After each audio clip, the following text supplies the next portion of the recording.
जुहार समस्त मन संशय थिला जे परब पड़िया मंच केउठी हम हाँ से प्रक्रिया वर्तमान शेष पर्यायर आसी पहुँची जाइए जो आप दुईटी गछ देखुं ये दुईटी गछ मझिरे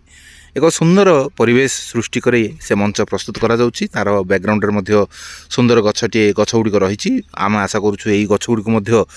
से भाव में व्यवहार करा जिवो एवं आपण मैंने जो देखुंट तार सम्मुखें थी पहाड़ से पहाड़ रे मध्य परब लेखा जिबार योजना रही परब पड़िया को सबुदिन आसुवा बंधु मानकर कहवा अनुजाई जदि आम से सुदूर जो पहाड़टी देखा से पहाड़ जदि परब लेखा जाए तेज समस्ते समस्त को देखा दूर दूर पर्यटन देखा तेणु यही सब सजेशंस निश्चित भाव में आमको आगू बढ़ापी अनुप्राणित कर जो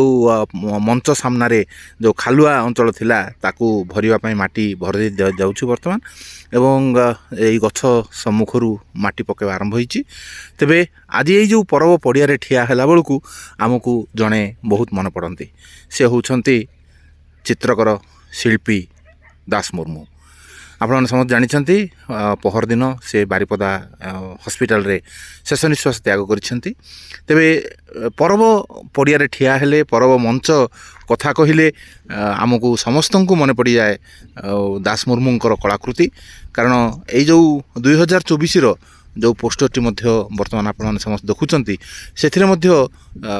हाथ रही से कलाकार से होचंदी दास मुर्मू तेबे दास मुर्मू सहित परब संश्लिष्ट और परब को भल पाउथुआ लोक मानकर स्मृति रे निश्चित भाव में दास मुर्मू रही तेबे परब पड़िया ठिया है बेलू आम दास मुर्मू को मन पकाउछु तांकर स्मृतिचारण करुछु तांकर कलाकृति को सम्मान जनाऊछु तेबे आम जानवा चाहिए केमिति तांकर स्मृति रही विजय भाई सहित कथा विजय भाई केमती आप दास मुर्मूंकर कलाकृति को आप केमती देखुं परब सहित संश्लिष्ट बहुत दुखद खबर आम दास मुर्मू का देहांत खबर पाइला पर बहुत दुख लगिला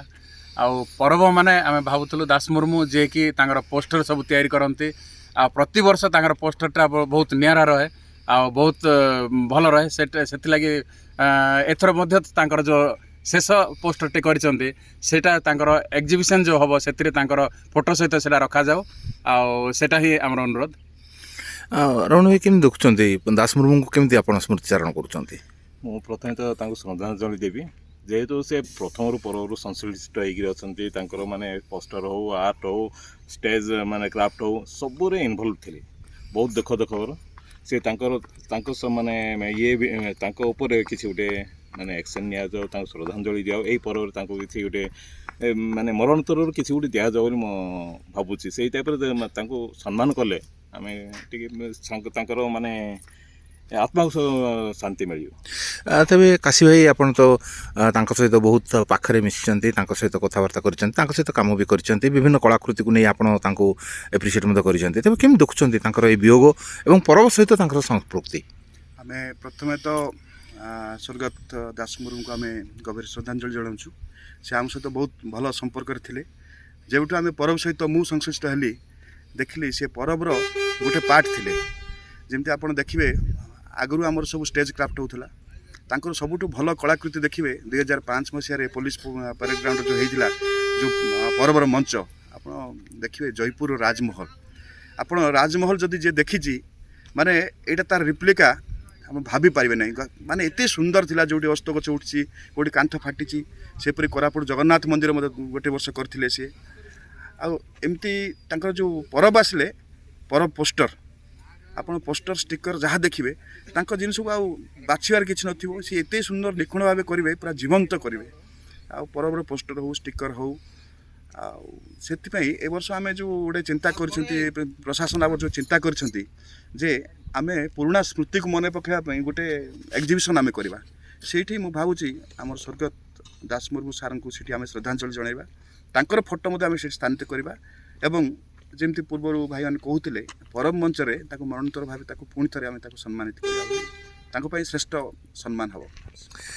हाँ भाई बहुत केमती आप देखुं दास मुर्मू केमती मन पकाउं आप सुप्रभात सर्वप्रथमे आमर दास मुर्मू सार आत्मार स्वर्गति कामना करुँची श्रद्धांजलि ज्ञापन करुँची मुझर सहित दीर्घ 12 वर्षर संपर्क थिला एवं से यही माटी रे बहुत ପ୍ରତିଭା ସେ ତିଆରି କରିଛନ୍ତି। ଆପଣ ଯେଉଁ ବିଦ୍ୟାଳୟକୁ ଯାଆନ୍ତୁ ତାଙ୍କର ଶିଷ୍ୟମାନେ ଏବେ ମଧ୍ୟ ଆର୍ଟ ଟିଚର ଭାବରେ ପୋଷ୍ଟିଂ ପାଇଛନ୍ତି ଏବଂ ତାଙ୍କର ବହୁତ ଖ୍ୟାତି ରହିଥିଲା ଏବଂ ତାଙ୍କର ଚିତ୍ରକର ଗୁଡ଼ାକ ବହୁତ ଜୀବନ୍ତ ଥିଲା, ବହୁତ ଲାଇଭଲି ଥିଲା। ଏବଂ ମୁଁ ତ ଅନେକ ସମୟରେ ଦେଖିଛି ଏ ପର୍ବରେ ତାଙ୍କର ଯେଉଁ ନିଖୁଣ ଚିତ୍ର ସେଇଟା ଅତି ଉଚ୍ଚ କୋଟିର ଏବଂ ପରବ କହିଲେ ଆମେ ତାଙ୍କର ସେ ଯେଉଁ ଆଙ୍କିଥିବା ଚିତ୍ରଟା ହିଁ ସବୁବେଳେ ମାନସ ପଟରେ ଆସେ। ତ ଆଜିର ଏଇ ଦିନରେ ଆମେ ଏଇ ପର୍ବରେ ଯଦି ଆମେ ତାଙ୍କର ସ୍ମୃତି ଉଦ୍ଦେଶ୍ୟରେ ଯଦି ଗୋଟେ ଏକ୍ଜିବିସନ୍ସ କରିପାରିବା ତାଙ୍କର ଚିତ୍ରକୁ ନେଇକରି ତାହେଲେ ଏଇଟା ବହୁତ ଭଲ ରହିବ। ଜଗା ଭାଇ, ଆପଣ ନିଜେ ଜଣେ ଶିଳ୍ପୀ, ନିଜେ ଜଣେ କଳାକାର ଏବଂ ବିଶିଷ୍ଟ କଳାକାର ଦାସ ମୁର୍ମୁ ଆଉ ନାହାନ୍ତି। କେମିତି ଆପଣ ଦେଖୁଛନ୍ତି ପର୍ବ ପଡ଼ିଆରେ ଆପଣ ଠିଆ ହେଇଛନ୍ତି ଏବଂ ପର୍ବକୁ ନେଇ ଏବଂ ତାଙ୍କର କଳାକୃତିକୁ ନେଇ ଆପଣ କିପରି ଭାବରେ ତାଙ୍କୁ ଆକଳନ କରିଛନ୍ତି? ଦାସ ମୁର୍ମୁ ହେଉଛନ୍ତି ସେ ଗୋଟେ ସାଙ୍ଗଟା, ତାପରେ ଭଲ ଆର୍ଟିଷ୍ଟଟା। ପର୍ବ ପାଇଁ ତା ସବୁ ଜାଣିଛନ୍ତି, ପର୍ବ ପୋଷ୍ଟର ପାଇଁ ବୋଲି ସେ ହାଇଲାଇଟ୍ ହେଲା, କିନ୍ତୁ ସେ ଓରିଜିନାଲରେ ଭଲ ପେଣ୍ଟିଂ ମିଶା କରୁଛି। ତାର ପେଣ୍ଟିଂ ଯାକ ଅଦର କଣ୍ଟ୍ରି ମିଶା ବହୁତ କଣ୍ଟ୍ରି ଯାଇଛି। ଫରେନର ମାନେ ଆସିକିରି ସାଙ୍ଗେ ସାଙ୍ଗେ ବସିକିରି ତାଙ୍କର ପେଣ୍ଟିଂ ଯାକ ନେଇଛନ୍ତି। ଏମିତି ହେଇକିରି ସେ ପାବ ଲାଷ୍ଟ ଏମିତି ହେଇଗଲା, ତାର ପରିସ୍ଥିତି ଏମିତି ହେବ ବୋଲିକି କିଏ ଭାବିନଥିଲେ। ତାପରେ ସେ ମୁର୍ମୁ ପାଇଁ କ'ଣ ପର୍ବରେ ତାର ଯାକ କ'ଣ ରଖିରି ଟିକେ କଲେ ଟିକେ ଭଲ ହେଇଥାନ୍ତା। ତାପରେ ତା ପାଇଁ ଟିକେ ସମ୍ମାନ କଲେ, ତାପରେ ତାର ପେଣ୍ଟିଂ ଯାକ କ'ଣ ପୁରୁଣାଟା ଯଦି ଅଛି ବୋଲେ ଗୋଟେ ଷ୍ଟାଲ୍ ଗୋଟେ ତାର ନାଁରେ ଗୋଟେ କରିବେ ଭଲ ହେବ ବୋଲିକି ଆମେ ଭାବୁଥିଲୁ ଯେ ଆମଠୁ ବହୁତ ଜୁନିୟର ପିଲା ସେ ମରିଗଲା ବେଲେ ଆମକୁ ଟିକେ ଆଶ୍ଚର୍ଯ୍ୟ ଦୁଃଖିତ। ଆଉ ପରବ ମଞ୍ଚ, ପରବ ପଡ଼ିଆ, ପରବର ସ୍ମୃତି, ପରବର ପୋଷ୍ଟର, ପରବର ହୋର୍ଡିଂ, ଏସବୁ କଥା ଆମେ ଯେତେବେଳେ ଚିନ୍ତା କରୁଛେ ନିଶ୍ଚିତ ଭାବରେ ଦାସ ମୁର୍ମୁଙ୍କୁ ଆମେ ମନେ ପକାଇବା।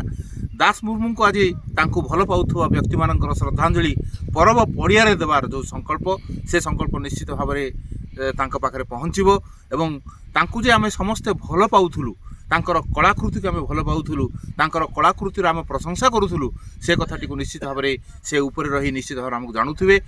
ଆଉ ଏଇ ଯେଉଁ ପରବ ସମୟରେ ସମସ୍ତଙ୍କର ଗୋଟିଏ ହିଁ ଇଚ୍ଛା ଯେ ଯେଉଁ ଏକ୍ଜିବିସନ୍ଟିଏ ହେବ ସେଥିରେ ତାଙ୍କର କଳାକୃତି, ତାଙ୍କର ଫଟୋ ଗୁଡ଼ିକ ଏବଂ ତାଙ୍କ ଦ୍ୱାରା ତିଆରି କରାଯାଇଥିବା ବିଭିନ୍ନ କଳାକୃତି ତାର ଗୋଟେ ଏକ୍ଜିବିସନ୍ରେ ସ୍ଥାନ ପାଇବ, ଯାହାକି ବାସ୍ତବରେ ପରବ ତରଫରୁ ତାଙ୍କୁ ସମ୍ମାନ ଦେଲା ଭଳିଆ ହେବ। ତେବେ ଆମେ ଆଶା କରୁଛୁ ଯେ ଏ ଦିଗରେ ଚିନ୍ତା କରିବେ, ଏ ଦିଗରେ ସମସ୍ତେ ଆଗକୁ ବଢ଼ିବା ପାଇଁ ପ୍ରଯତ୍ନ କରିବେ। ପରବ ପଡ଼ିଆରୁ ପୁଣି ଥରେ ଶ୍ରଦ୍ଧାଞ୍ଜଳି ଜ୍ଞାପନ କରୁଛୁ ଦାସ ମୁର୍ମୁଙ୍କୁ ଏବଂ ପରବ ପଡ଼ିଆର ଅଗ୍ରଗତି ସମ୍ପର୍କରେ ଆପଣମାନଙ୍କ ସହିତ ରହିଥିବା ଯୋଗୁଁ ଆପଣମାନଙ୍କ ପାଖରେ କୃତଜ୍ଞତା ଜଣାଇ ରହୁଛୁ। ତେବେ ନମସ୍କାର।